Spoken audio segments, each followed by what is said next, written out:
Good afternoon. We have a quorum, so we're calling to order the Land Clearance Redevelopment Authority for the City of St. Louis for its regularly scheduled meeting held on September 24, 2024 at 3 p.m.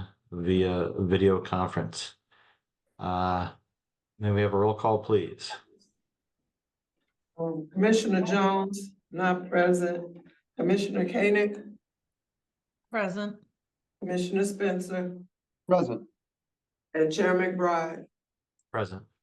You have a quorum with 3 present and 1 absent. Thank you. And can we relabel the phone number ending in 9256 so I know who that is? Hey, this is Dustin Allison. Hey, Justin. Hey, everybody. Very good. Well, first thing I'm going to do is take up the minutes from the meeting held on August 27, 2024. Is there a motion to approve? So moved. I second. Properly moved and seconded. May we have a roll call vote, please? Commissioner Koenig, Aye. Commissioner Spencer. Aye. Chair McBride. Aye. Motion passes without voting yes. Thank you.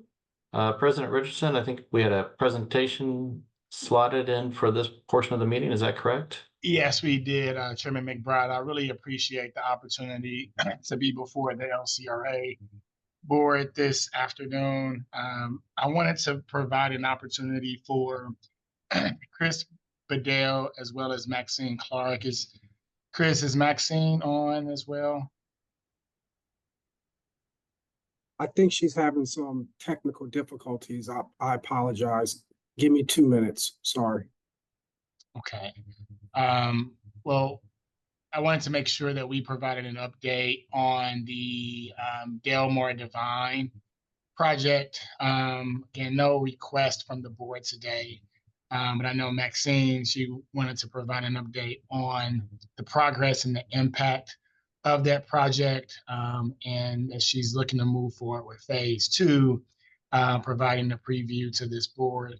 As you all may recall, LCRA played a critical role in the acquisition of that site by Delmore Divine Foundation, and Maxine has expressed much gratitude in the directors and the LCRA staff in supporting her and the Delmore Divine Foundation to drive not just direct impact for that project, but also indirect impact for businesses and nonprofit organizations across the region, but bringing them primarily into the city of St. Louis to drive that economic growth.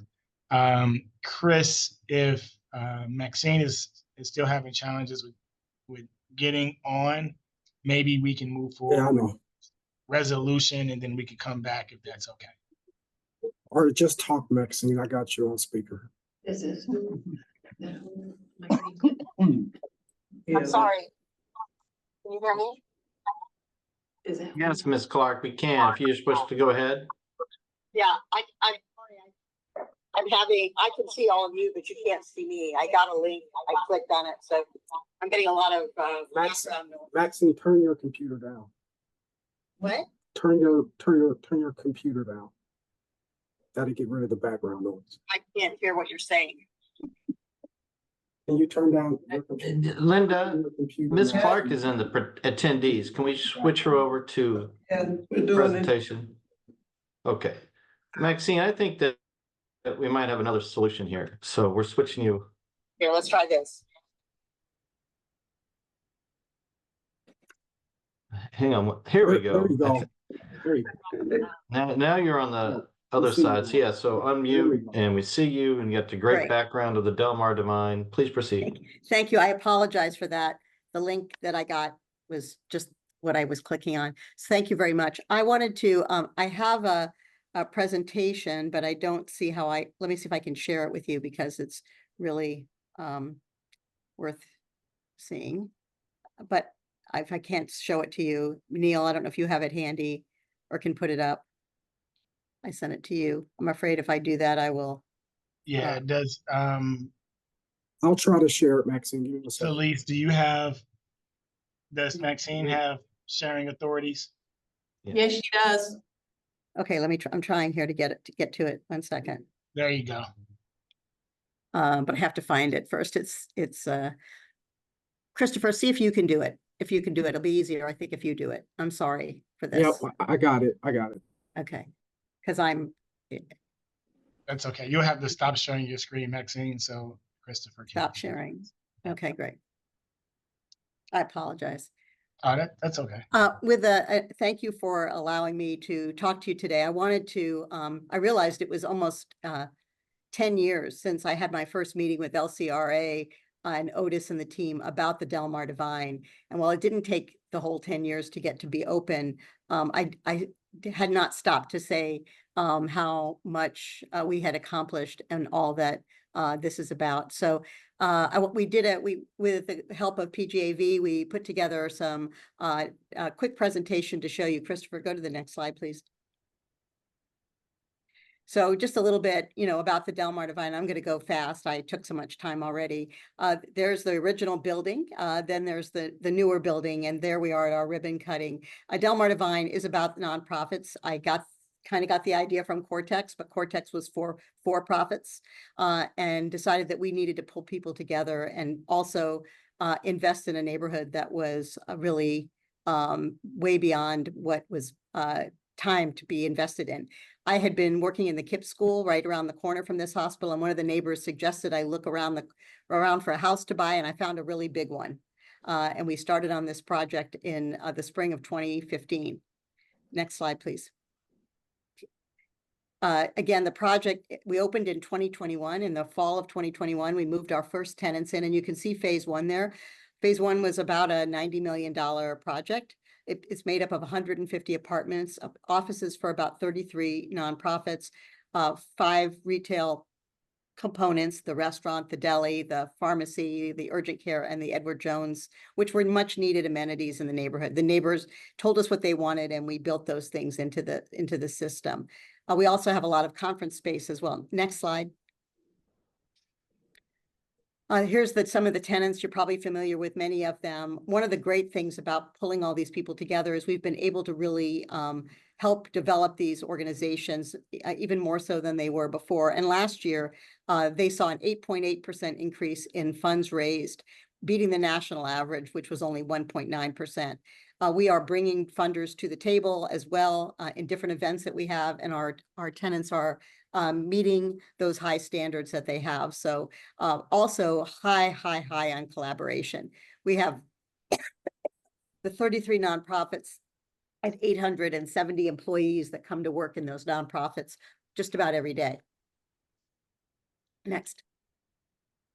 Here's where our employees come from, all over the region. You can see they come, so they're driving from far distances to come to the Del Mar Divine. And the next one shows you how people are coming from some of the meetings that we have and some of the events that we have there. And then the following slide will show you how our where our visitors come from as well.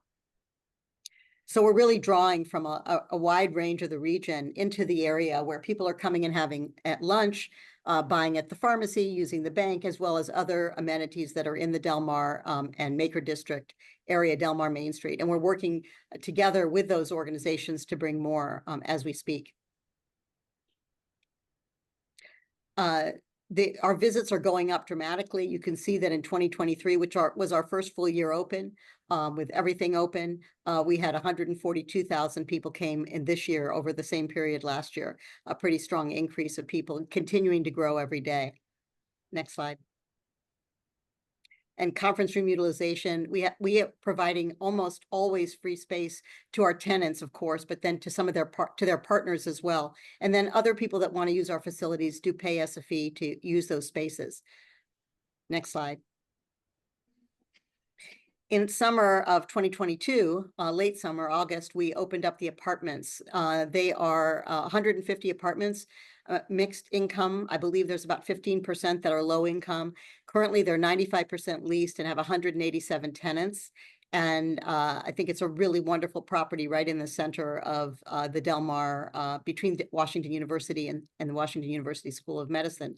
We have quite a few students that access, both of the people that live in our building that also access those facilities, medical students, residents, law students, as well as a full independent young people, teachers, nurses, social workers that live in the area. Next slide. One of the things that's probably most important is we've become an important resource for the neighborhood. The Greater Health Pharmacy is a startup by a young African-American man who moved back to St. Louis after college to open up a pharmacy that he had seen in North Carolina where he went to school. And they are a 85% delivery pharmacy. So they're serving a broad base of St. Louis, but they're also partnering with other groups, not only BHR, which is in our neighborhood, in our building, but also at Operation Food Search. And in partnership with Operation Food Search, to their diabetes patients and to their hypertension patients, they're delivering a curated box every month with those medications of food that's appropriate for those diseases. And we are seeing tremendous response from those customers of his, but also in their, most important, in their health. And we're looking to expand that dramatically with the support of Missouri Foundation for Health and BJC to make sure that we're reaching as many people as possible with that. He's going there anyway. He might as well take them something else that they need. And so that's been a great partnership. They also are partner. We also have a St. Louis Community Credit Union in the neighborhood, which is a very big partner with Invest STL and the Del Mar Main Street in helping grow that area as well. And last count, I didn't get a current number, but close to $1 million has been reinvested in the neighborhood with small business loans, auto loans, home improvement loans, and even a few mortgages in the 63112 neighborhood. They were not in this neighborhood prior to this, and so we had no bank, no facilities at all. And together with Edward Jones, which is also there, they're partnering on financial literacy and many other important opportunities for our neighborhood that go on all the time, whether it's helping with Medicare sign up, helping with financial planning, helping with estate planning. All of these things are happening at the Del Mar Divine beyond what my expectations could have possibly have been. Next slide.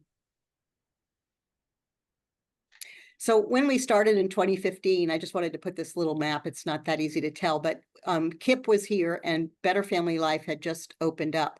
I met with the people that rented the building for St. Louis Artworks, and we told them we were coming. And then you can see some of the other developments that have come since then, which have all made the neighborhood much, much stronger. Not necessarily did anybody consult with us about it, but because we were there, because we were starting construction, because this was starting to happen, I think people began to believe in this neighborhood again. Next slide. And there's more of that. You can see the Save-A-Lot, the apartments that have opened up in the area, the new restaurants that are coming, that some have opened already, and a few more are coming this October. And October 18th is we're putting together. I've sort of coordinated this event. Maybe I should have thought about how hard it was to do, but Delish on Del Mar on October 18th in partnership with Third Degree and Third Friday. So come over and enjoy the fun, the music, the art, the great food that'll be available there for everyone. And then one of the things we're really proud of is the partnership that we created with Ameren to put a solar roof over our parking lot. And that doesn't improve our electricity. It does provide energy efficiency to about 35 houses, residences that are in our neighborhood. And we're really excited about that. The 4 houses that you can see on the north side of that right there are all being redone, and 2 of them, the 2 in the middle, just recently sold. One for $325 and one for $375 and one for $425. And so those were really, I mean, we're not trying to gentrify the neighborhood. We're just trying to help people have generational wealth on the properties that they own. And those are 2 beautiful rehabs that sit and actually face our parking lot. That isn't something that was there when they bought that. So we're gonna fix up on the side of our parking lot where they face and make sure that it looks a lot more attractive than what it does now. They didn't ask for that. I just feel so excited that they're there. And then the house on the corner of right there on the corner. She's redoing her house now too. So these are all incentives that people say it's worth it. I can do this and I can buy a house in this neighborhood. So we're very excited about the changes that we're seeing and the new neighbors that we have. The other really good news is that since we started construction and we've been tracking it since the day the trucks pulled in, crime in our neighborhood, which was not the worst in the city of St. Louis by any stretch of the imagination, but has continued to go down. And that's because neighbors are looking out for each other.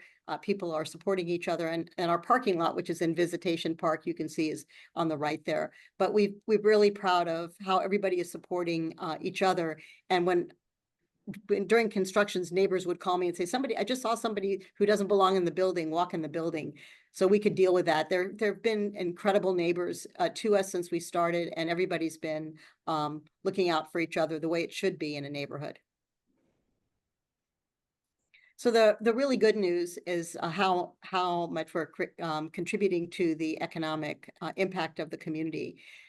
We tracked all of our wages from our tenants, and we have estimated that we have about $50 million in wages, and that has impact across the entire economy.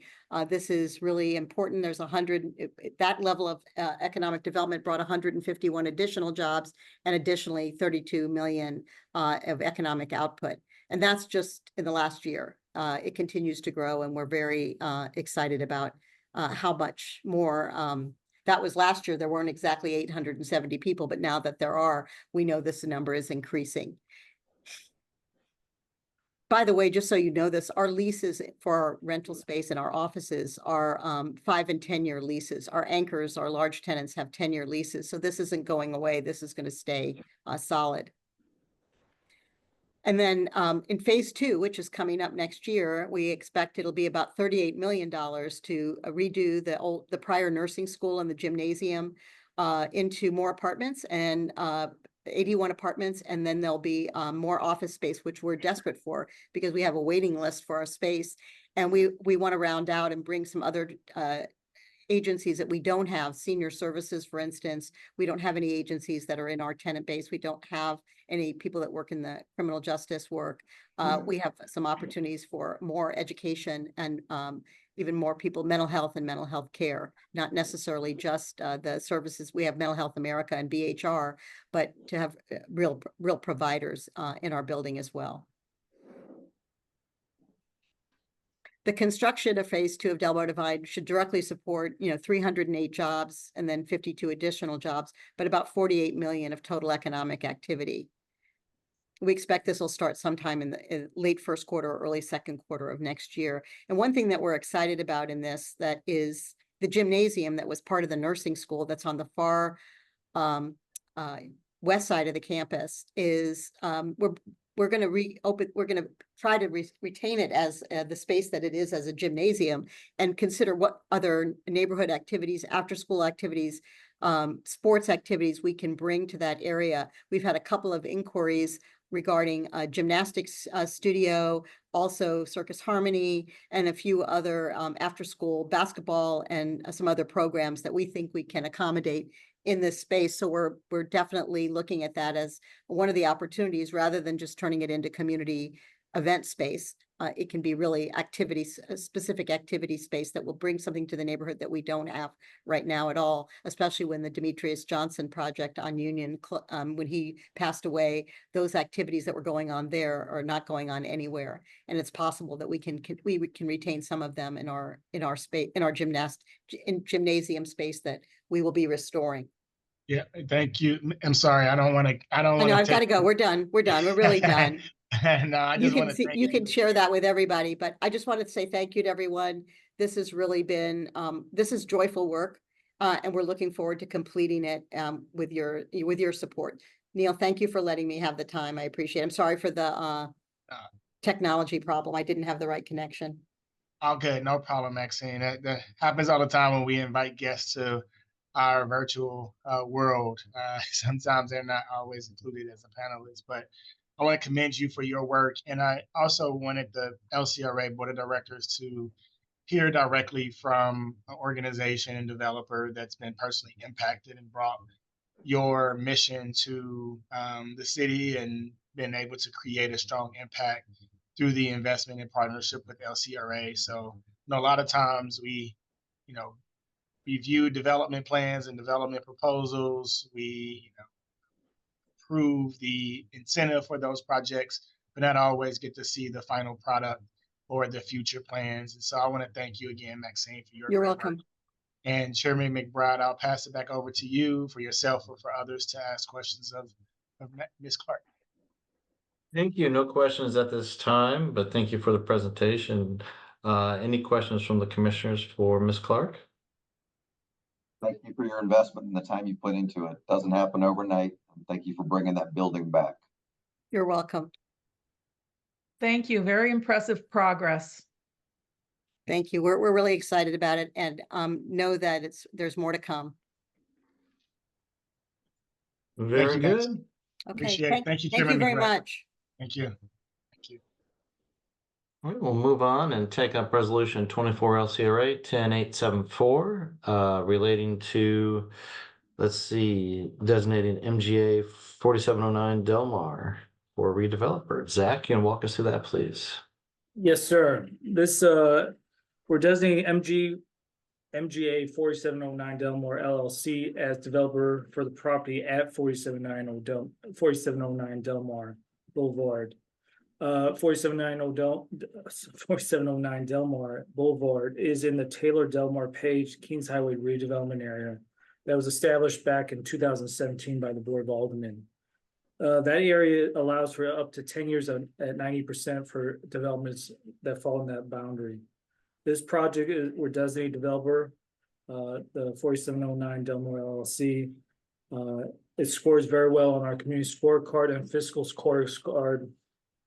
It'll bring roughly about 90 jobs or a little over 90 jobs of office jobs to this location. And additional retail jobs on the first floor. There will be a retail, several retail bays also. There'll be close to 21,000 square feet of office space, 5,800 square feet of retail.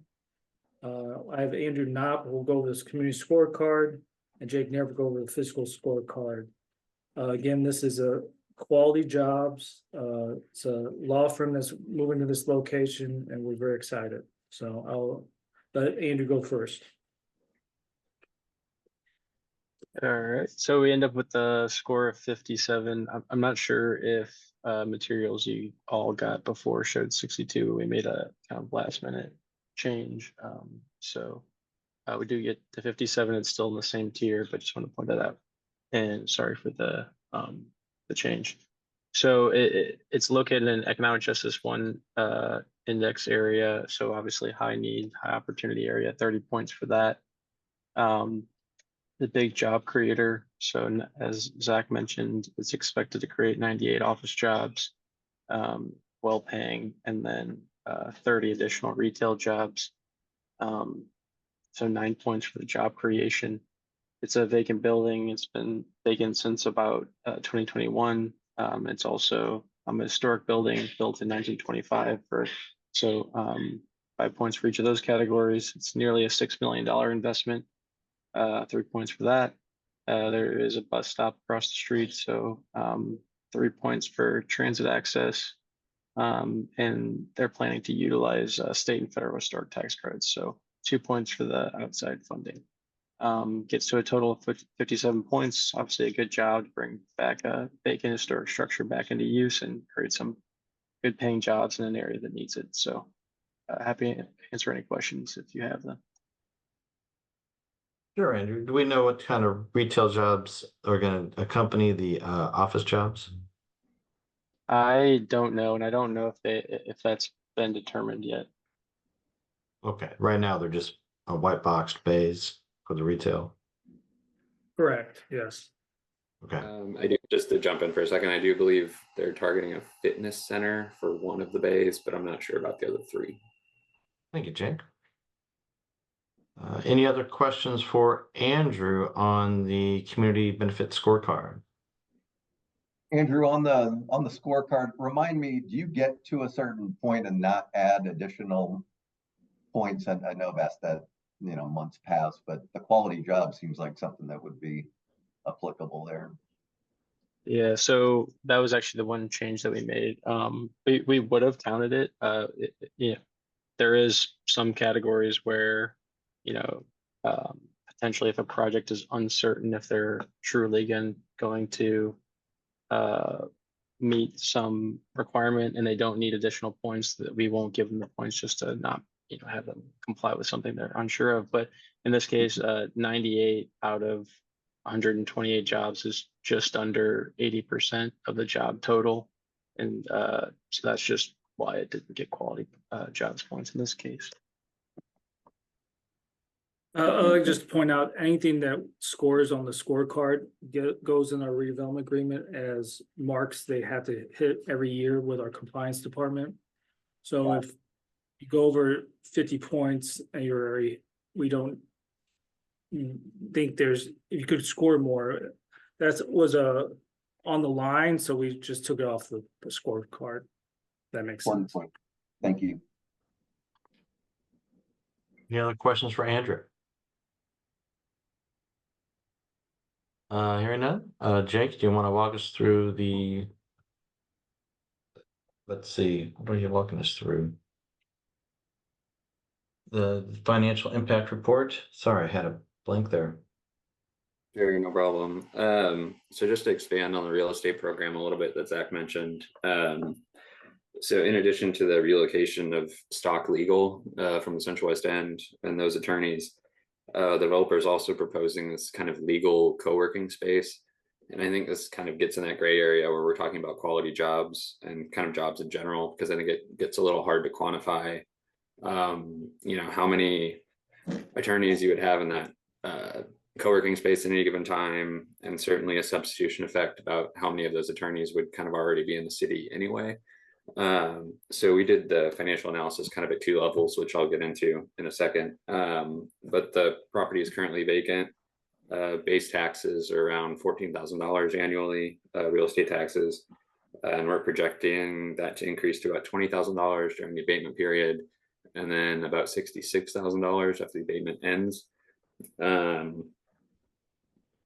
fiscal benefit for the city, kind of as proposed, is 1.6 million over 10 years, increasing to 3.7 million over 20 years, just as a kind of conservative check on that with the jobs. So much of the fiscal benefit here is not the property taxes, really. Most of it's payroll and earnings taxes on these jobs, and retail sales taxes from the retail component. So property taxes only comprise about 10% of the total impact of the project.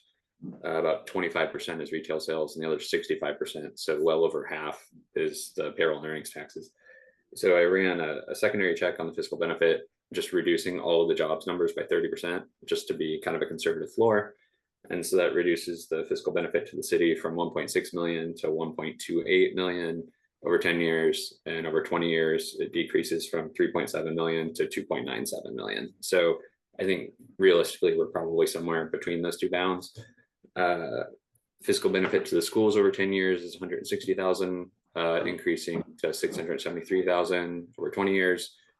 Because the schools are just getting real estate taxes and sales taxes, they're not impacted by any changes to the jobs. The incentive has a net present value of about 260,000, which is about 4.5% of project costs. Developer return is low. So there's a couple things happening here as well. The incentivized returns just over 5%. That's an unlevered IRR on the project. We do a cap rate analysis with these, and the cap rates for office north of Delmar, and this is on the north side of Delmar, are just really high. We actually had to adjust it down with the intent. This is actually a good segue from the presentation earlier. As this neighborhood continues to improve, we would expect those cap rates to improve as well. So from a real estate perspective, there's no over incentive of the real estate here. And we're seeing substantial growth for all the taxing districts. Outstanding. Thank you, Jake. Any questions for Jake from the commissioners? Commissioner Spencer. I think I was just reviewing it, and I just noticed you're using the TIF as part of the incentives, but on the column next to it, it says the TIFs are not being utilized, and this particular developer is not the master developer of the district, right? So maybe you can give me. Correct. Yeah, the TIF was, is supposed to be, going towards improving the streetscape. So that's where the TIF funds would go. If anything, this would feed the TIF that would help create the stronger TIF for that Right. stretch of area. But is this? It looks like it's part of the capital stack here. So is that like a? Can somebody You talking explain about the fit?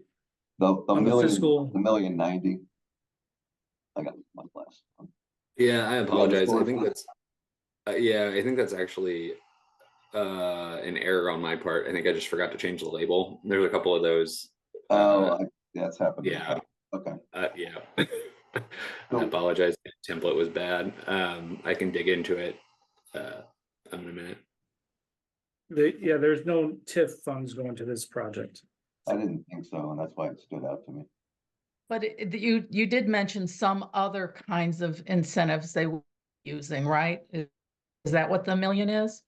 Yeah, that's kind of a And- lump category. So I think Right. it's close. I think you said there were some other ones, and that I thought maybe that's where the not 1 million was coming from. And one of the previous sheets you mentioned, and of course I can't do it right now.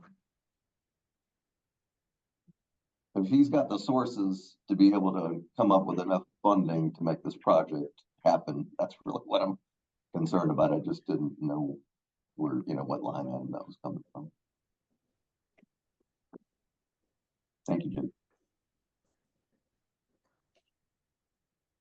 Well, do we have a question for Commissioner Koenig as to where that 1 million's coming from? Or is that what Jake's looking at right now? Yeah, I apologize. It's a tax credit award of some kind, and it's They I didn't are have to- they are applying for new markets tax credits, so Yeah. that could be it. Okay, it's new market tax credit application. Got it. Yeah. All right, any other questions for Jake? And are there anyone else presenting on this resolution, Zach? No, sir. Very good. Unless there are any further questions from the commissioners, I'd entertain a motion to approve resolution 24 LCRA 10874. So moved, Sean Spencer. I second. Probably moved and seconded. May we have a roll call vote, please? Commissioner Koenig, Aye. Commissioner Spencer, Aye. and Chair McBride. Aye. Motion passes with all voting yes. Thank you. Now we'll take up resolution 24 LCRA 10875 relating to the blighting study for 200 South 4th Street. Zach, you're going to walk us through that, please. Yes, sir. This is a very long waited resolution we've been working on for a while. The 200 South, this is declaring 200 South 4th Street to be blighted, improving a blighting study and redevelopment plan for that same address. It is 4.2 acres in downtown neighborhood. We're allowing for up to 20 years of abatement at 90%. What will occur is we will hopefully pass this today. And once the redeveloper comes with a more established development, he'll be in front of this board again to be designated developer. This is a building that's been vacant for a very long time. The owner is currently out of Singapore. A couple things we would like to point out: this redevelopment plan allows for tax eminent domain, just in case something falls apart on the sale of the property. This is just a backup, but we are very encouraged by the progress that's going on currently. And we have Ryan McClure from the group that's leading the purchase of the building. Also, we have Amy Strokoff and Lindsay Evans from PGAV to have any questions on the blighting study or the redevelopment plan. Very good. Thank you, Zach. Let's see, let's start off with the blighting with Andy and Lindsay. So could PGAV just kind of give us an overview of the blighting study, and then we can kind of keep that short.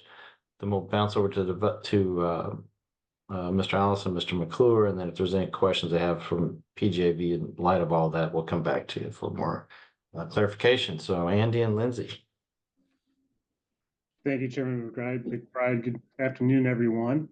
Andy Struckle with PGAV. Sitting next to me is Lindsay Evans. Briefly, the blight study summarizes the conditions of the area. You know, roughly 10 years of neglect and deterioration. You see some of the images on the slide in front of you.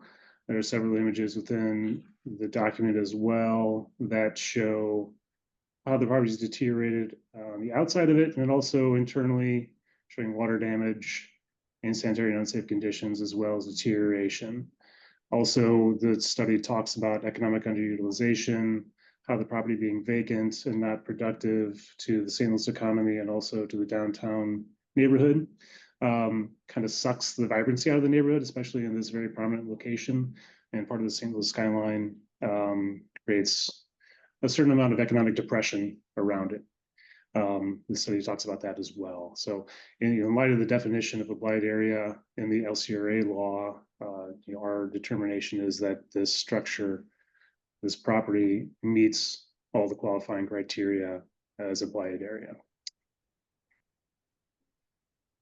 Thank you. And like I said, we'll open this up for questions after the presenters have had an opportunity. So Mr. McClure, Mr. Allison, you would like to add some more color to this presentation? No additional color from me. This is Ryan. Dustin, All right, anything Ryan, from then you? it falls on you, Dustin. Sure. Well, thanks everybody. It's a pleasure seeing everybody again. You know, this is as we talked about late last week and talking about the Arch Park Foundation's acquisition of this property. It's an exciting opportunity for this property, but you know, it is it is the product of 10 years of neglect here. You know, if there isn't something that doesn't appear to qualify as a textbook example of blight, I don't know what it is.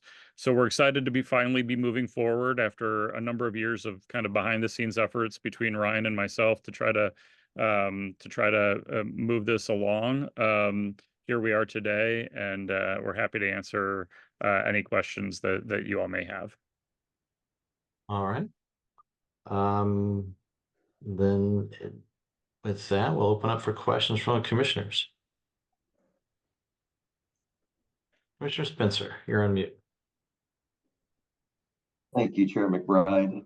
Obviously, I've got some love for this mid-century modern building, and reading through the redevelopment plan, it seems like, especially on page 18, that we're skewing really towards the demolition of this building, and that has me highly concerned, especially being a city supported board and the position that we're in. I want to make sure that we think about what we're approving here today, because basically this redevelopment plan is skewing, it's basically circumventing the historic preservation review process. So I want to make sure we're all clear that what we're approving here today certainly support it being blighted, certainly support the 20-year tax abatement to try to get some interest. But I do have some concerns that we're setting this up for a demolition instead of trying to protect at least the 29-story building. So that's my first comments, and maybe another question for Andy and his team, if they studied the historic significance of this property when they put together this redevelopment plan, and his thoughts on that.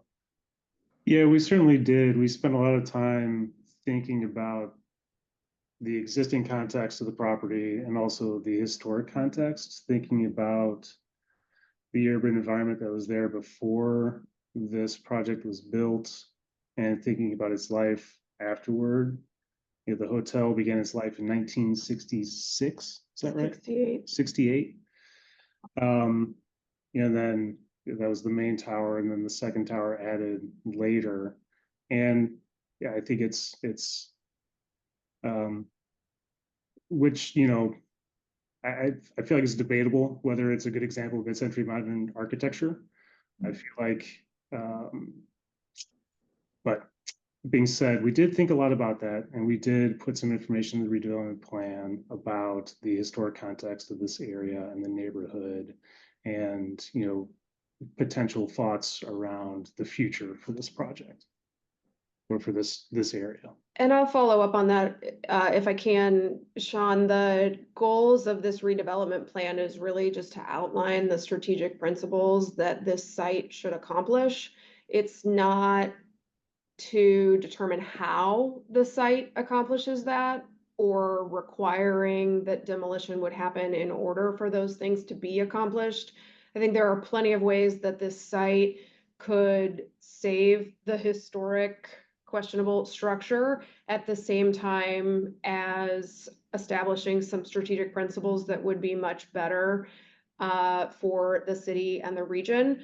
But again, that determination has not been made by the development team at this time. There's a whole slew of studies to go through to understand the viability of how this site can become something better for the city. So the goal was not to determine one way or the other, and the verbiage of the redevelopment plan does not require one way or the other on demo.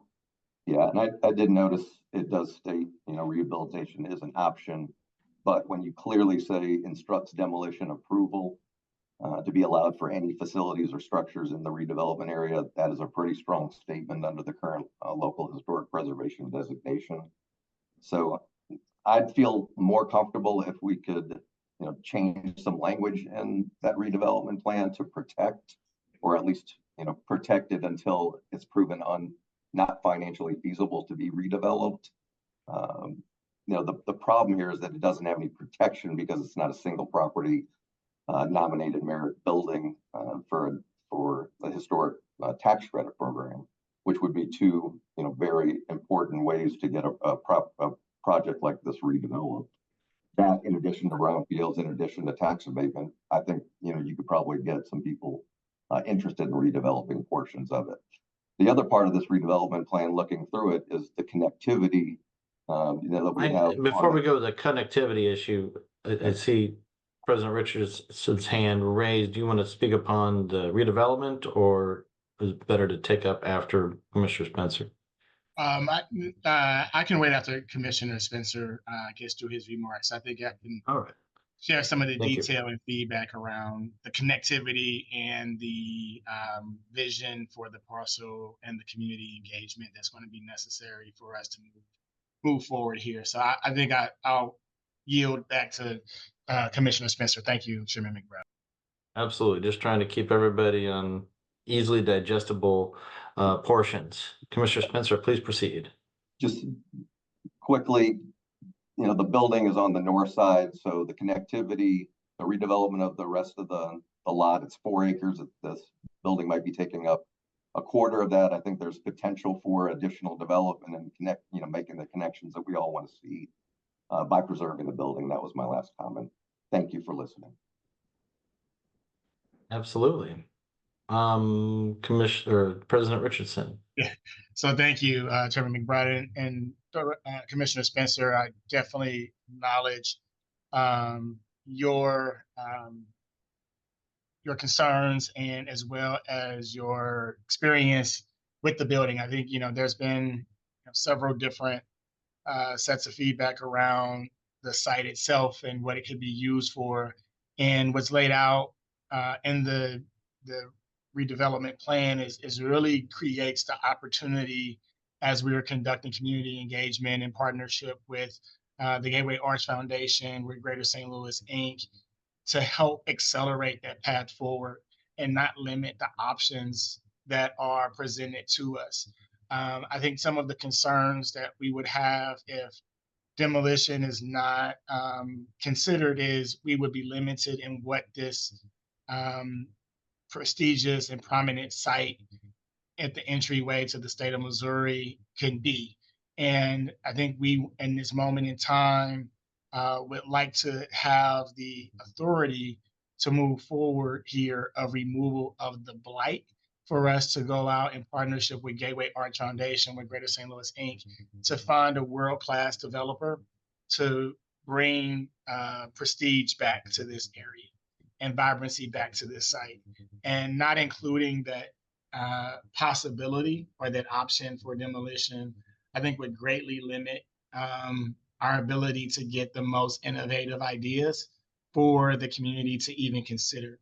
And so it's a consideration that we need to have, but also it allows for, as Ryan and his team has now officially assumed an option to the property, they can go in and do their due diligence and bring that information back around, if it's, asbestos, if it's other lead and other environmental challenges that creates and hinders the redevelopment of this site into what it needs to be. How do we overcome those things? And having to come back without that certainty, I think will create some challenges of attracting that world-class innovative development approach that's best for the site.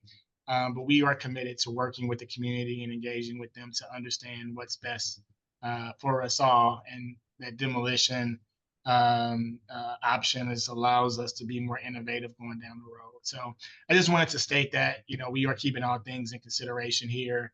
And I believe the redevelopment plan allows us. So that's my perspective on this important redevelopment plan. Thank you. Commissioner Koenig. Yeah, so what I'm hearing is that we're gonna do one vote here, and there'll be one resolution to be approved or not approved that would include, a highly supportable blight, a presentation here, which I don't think, I know I don't have any issue with that, but it also includes, a well-documented and very comprehensive redevelopment plan, which I think was very interesting. And I really liked the way that was all laid out. But with that one paragraph in there, it also seems to approve or pre-approve a demolition, if I'm reading it right. So one vote would accomplish kind of all three of those decisions. Is that the way this has been presented? I One don't vote believe that's correct, but I'll let Zach weigh in on that. Okay. One vote approves the blind study and redevelopment plan. The demolition would come later. That paragraph just allows for the possibility of demolition in the future. So it doesn't guarantee it, but it does allow it for it in the future. Okay, so it doesn't actually read that this committee has given pre-approval for demolition. No, it doesn't say that the developer has to come back, or it doesn't relieve the developer of coming back to present a demolition proposal. The demolition does not usually happen in front of this board. This redevelopment plan has to go to planning to get voted on. If it passes planning, a demo could occur in the future, but it doesn't guarantee a demolition of the building. Zach, So it's just, go is ahead. it correct that a demo permit would need to be filed and approved in order for demolition to happen in the future? They don't just have free reign with this one vote. Correct, yes, you have to go get a demo permit, but it also requires the planning commission to be vote this on this plan also. There's two things that have to occur. Planning commission has a vote on it, then a demo permit has to be pulled. Well, I see Commissioner Koenig's hand still up, but are we conflating two issues with the blighting study and the redevelopment plan? I believe there is a redevelopment. The redevelopment plan and blind study usually always go together. Yeah, but this isn't what typically we have a presentation when we determine the abatement and for other issues to have the actual plan in place for the property at issue. Here, it's very, I think, nebulous, and we're still involved in community outreach. Correct. I think that's what President Richardson and was laying out, that they don't fully know what the way they're going, but they were open to anything at this moment to see what's responses they get. So And the inclusion of the development plan permits them, subject to other checks and balances, to proceed, but also doesn't require it in this blind Correct. study, correct? Okay, correct. very good. Any further questions, comments from the commissioners? Or questions for any of our presenters on this study? Hearing none, I'd entertain a motion to approve Resolution 24 LCRA 10875. I so move. Second, Moved and seconded. Move a roll call vote, please. Commissioner Koenig, Aye. Commissioner Spencer, no, and Chair McBride. Aye. You say aye? I did. The motion passes with 2 voting yes and 1 no. Thank you. Thank you, and we'll looking forward to see how this proceeds and develop. Moving on to 24 LCRA 10876 relating to taxable industrial revenue bonds for 300 North 4th Street. Can you walk us through that, please? Yes, this is kind of we went through this development last month where we designate, we get the correct name down, Coral Mountain Owner LLC. That's a very unique name for the project at 300 North 4th Street. Kind of reminder to the board that this will include the renovation of 415 apartment units that will allow for up 10 years of abatement at 75%. The amount for the industrial revenue bonds will be $115 million up to. Again, this is just issuing the revenue bonds to allow for the sales tax abatement on the property. We have Mark Sparkman kind of go over the ins and outs of the sales tax abatement process, if you have any questions on that. And we do have William Moorhead on the line from the developers group, if you have any questions for them. But this, again, we had this same development in front of this board last month. It's a very good project. We're also very supportive and scored well on both scorecards. Thank you. Mr. Sparkman, can you give us the overview of this, what we're going to be taking up in this resolution, please? Sure. Thank you, Chairman McBride. The resolution before you approves final forms of documents relating to a bond transaction in which the LCRA will obtain a temporary leasehold interest in the project in order to facilitate a sales tax exemption on construction materials used to actually redevelop the property. These bonds are not payable from any city tax revenues or other public tax revenues. They're payable only from leasehold revenues, leasehold payments made by the developer. Similar to other projects the LCRA has undertaken, the redevelopment agreement will require that the developer keep track of how that sales tax exemption is used and report it back to LCRA so the LCRA can continue to gain data points on how the incentive is used. Happy to answer any additional questions. Thank you. Do we have any further questions for Mr. Spikerman? Mr. Moorhead. Oh, I'm sorry, Mr. Spencer, Commissioner Spencer. just Please proceed. quickly, was there any additional information lately for how this program's been working for other developments? I think we heard something a couple of years ago or 18 months ago about how much was actually being used and maybe taken away from city taxes. We have not received any closeout paperwork. David Meyer might be able to correct me, but I'm not sure we received any in calendar year 2024. Okay, Yeah, we have not. But Mark, the ones that we've received in the past, the numbers look quite well for not affecting the city of St. Louis, correct?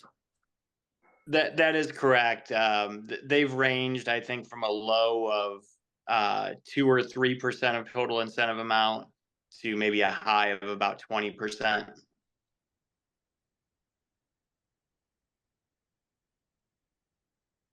And that would be the percentage of construction or material spend either within the city or so if you had 2% in the city, it would be 98% being expended outside the city and not otherwise subject to the city sales taxes.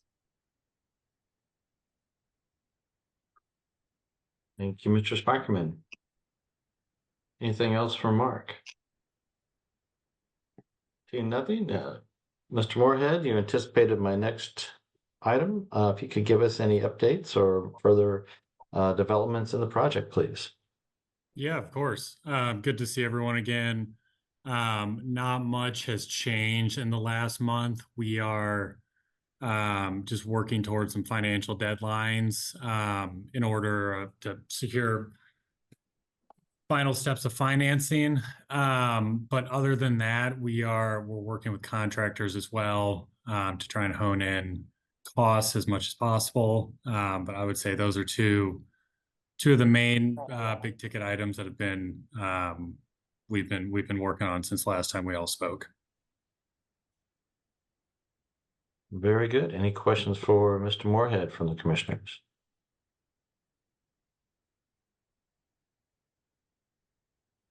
Seeing none, unless there's any other discussions, I would entertain a motion to approve resolution 24 LCRA 10876. I so move, Koenig. second, Spencer. Moved and seconded. May we have a roll call vote, please? Commissioner Koenig, Aye. Commissioner Spencer, Aye. McBride. Aye. Motion passes with all voting yes.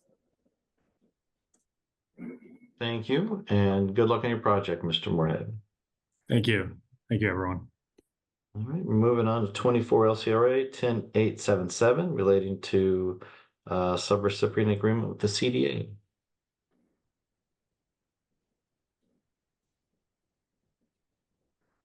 Yeah, thank you, Mr. Chairman. Rob Orr, presenting resolution 24 LCRA 10877. This resolution authorizes LCRA to amend its subrecipient agreement with the Community Development Agency regarding funding for the Monarch on MLK, which is funded with federal ARPA dollars that have been allocated through the state and local fiscal recovery fund. Basically, what this resolution does is consolidate 3 different allocations that have been prior allocated to 2 of them to this project and 1 to a different project that we're bringing some monies over. The Killark facility, the former Killark Electric facility, as you may be aware, will become the Monarch, a campus for economic mobility. LCRA acquired this property late last year. Some funding that was allocated through the city's budget and ordinance process allocated some funding for the redevelopment of this property. We think all in, it's going to take potentially up to $30 million to do the redevelopment. Funds that were allocated were split into 2 different pots of money. One was for the acquisition and stabilization and holding costs associated with the building. That was about $4.725 million. That doesn't go very far for a building of this size and the scale of what we're attempting to do here. Another pot of money was split into future operations for the facility. That was $3.5 million. And then we are also seeking to move $1 million from the contractor loan fund, resulting in $8.75 million being available for this work. We have hired Christner Architects who are well into the evaluation and analysis. We have a number of tenants and potential tenants identified. That work is ongoing. We hope to have some drawings and be out for bid on some of the improvements that are necessary to the building, particularly those elements like the roof, tuck pointing, and other features that exterior elements that will need to be improved regardless of what the interior uses for the facility are. So at this time, I would entertain any questions about this resolution. Any questions for Rob Orr on this resolution? Mr. Spencer. Mr. War, you threw out that $30 million number, and I know we always have some gaps to fill, but are there additional ARPA funds or other ways you think you're going to be able to figure out how to get the redevelopment done? Love the project, love the location. You know, we're off to a really great start, but obviously we want to see it completed. Yeah, so that number really came from an EPA technical assistance effort that they looked at the building. They conceived a conceptual layout of office space, light manufacturing space, and the LRA maintenance crew storage facility. I think it's a conservative number. Obviously, the more we have, the better. But you know, that is basically phased development. So we're working diligently to get the light manufacturing space and the LRA crew located in there as the other, you know, tenant spaces are being investigated and planned. We certainly will be looking for other funding, and we do have other grants that are being developed for this. And I'll defer to President Richardson on any other efforts that are underway to identify additional funding gaps. Yeah, so we are continuously working to identify ways to close that gap, Commissioner Spencer, but also identifying tenants that can pay rent to support the ongoing operations of this project, which is important to sustainability. As we've been having conversations with the Office of Violence Prevention, the St. Louis Agency for Training and Employment, the space that they will utilize within the facility will be part of their ongoing administrative support. So they have dollars to be able to lease out this space and provide the ongoing build out and operational support. But then as we are seeking to attract tenants to the space, as Rob mentioned, having those individual entities that can help with the ongoing build out of the space. We, you know, may provide some very minimum TI build out, white box space. They would help with, you know, some of the machinery, the equipment, and those other materials. So it will be a collective effort between those tenants as well as SLDC support. But also, as we are onboarding the workforce strategists, which you'll see within the SLDC board meeting in October, we are bringing in a consultant to help identify those key tenants and understand what does that full build out look like. Because we also are looking at other wraparound services, you know, financial literacy, childcare, to help build out this campus. And so we're, like Rob said, we're just beginning, leveraging the first set of dollars we have now for phase one, but the larger scale development plan, the $30 million plan is really allows it to be working at maximum capacity. And that what Christner architects and the workforce strategists will allow us to understand what is phase one, what is the budget for phase one, what is the budget for phase two, and then how do we phase those things out to make sure that the operations are sustainable and we have a successful campus for economic mobility. Thank you. That's encouraging. I didn't really think about the possibility of other organizations paying rent. So that might just give us some opportunity to go get some conventional financing at some point. So that's really good to hear. Thank you. Thank you. Any other questions on this resolution? Hearing none, I'd entertain a motion to approve resolution 24 LCRA 10877. So moved. Request a previous rule. I second. Properly moved and seconded with the request for previous roll. Is there any objection to that request? Hearing none, the motion passes and the resolution is approved. All right, now we'll take up 24 LCRA 10878 regarding a tax credits for MDFB relating to the Steinberg ice skating rink. Who's going to walk us through this? We're going to let the very talented Jake Nerrick walk you through this one. All right, Jake. I appreciate the compliment. So this resolution authorizes activities related to the contribution tax credits anticipated to be obtained from the Missouri Development Finance Board to support the substantial renovation of the Steinberg skating rink and surrounding areas of Forest Park. We did just have one of these last month, but just to refresh everyone on the process, LCRA is the applicant in MDFB's tax credits for contributions program. Funds, contributions associated with this project would be made to MDFB. Those contributors receive a 50% tax credit in return. Those funds are then held in an account, and as work is done and invoiced at the project, those funds flow through LCRA to the beneficiary, who in this case is Forest Park Forever.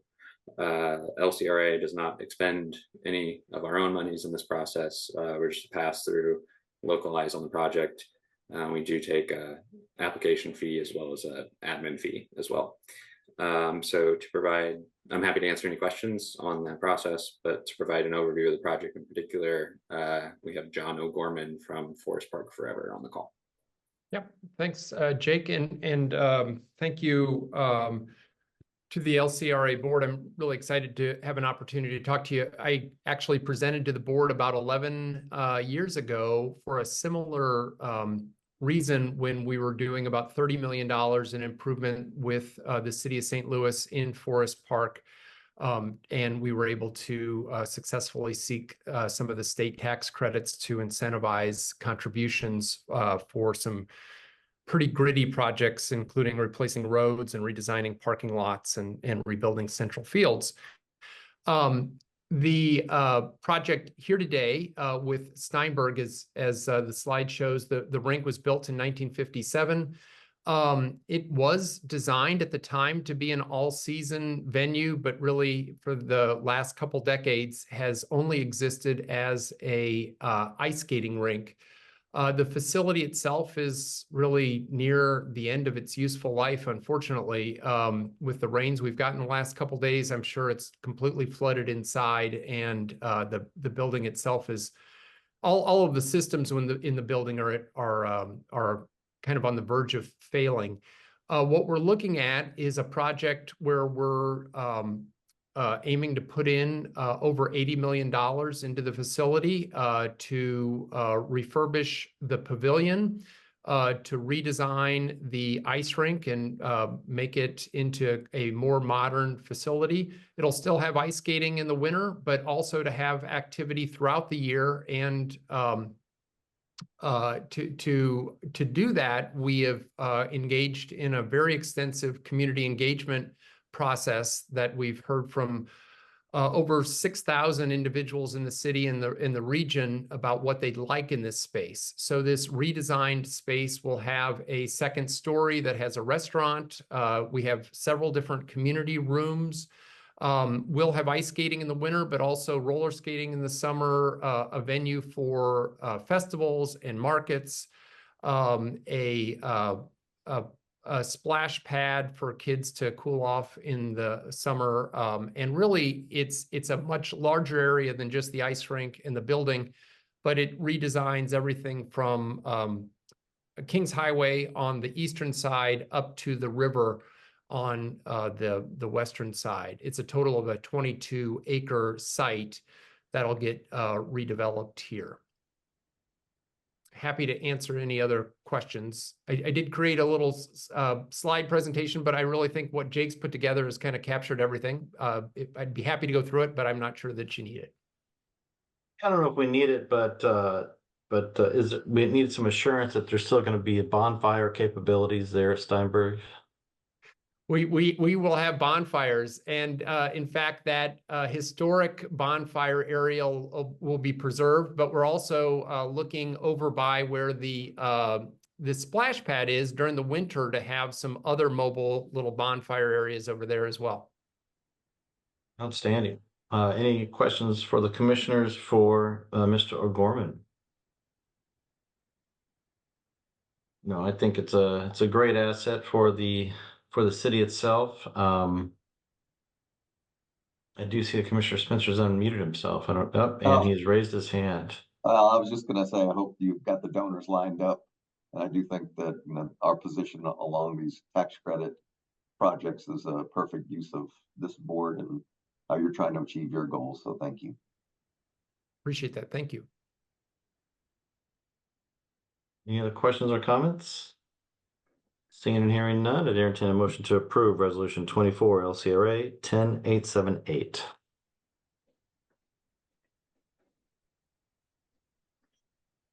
So moved. Sean Spencer, request previous role. I second. Properly moved and seconded with request for previous role. Is there any objection to that request? Hearing none, the motion passes and the resolution is approved. John, good luck. Thank you very much. All right, do anything in open session? No, sir. It's time for closed session. All right, at this time, I'd entertain a motion to go into closed session. David Meyer, if you would enumerate the reasoning for that. So today we're going to be going to closed session to have discussions pertaining to communications with attorneys pursuant to section 610.021 and real estate matters pursuant to section 610.021 sub 2. So 610.021 sub 1 and 610.021 sub 2. Very good. For those reasons, I entertain the motion to go into executive session. So moved. I second. May we have a roll call vote, please? Commissioner Koenig, Aye. Commissioner Spencer, Aye.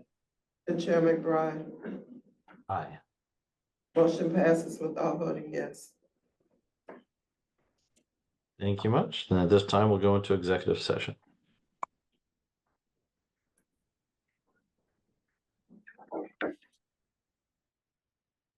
Thank you. At this time, do we have anything else on open agenda? Sure. Hearing none, at this time, I'd entertain a motion to adjourn. So moved. Second. Moved and seconded. We are adjourned. Our next meeting's on October 22, 2024. Thank you for your time. Good luck at the game. Bye. Take care.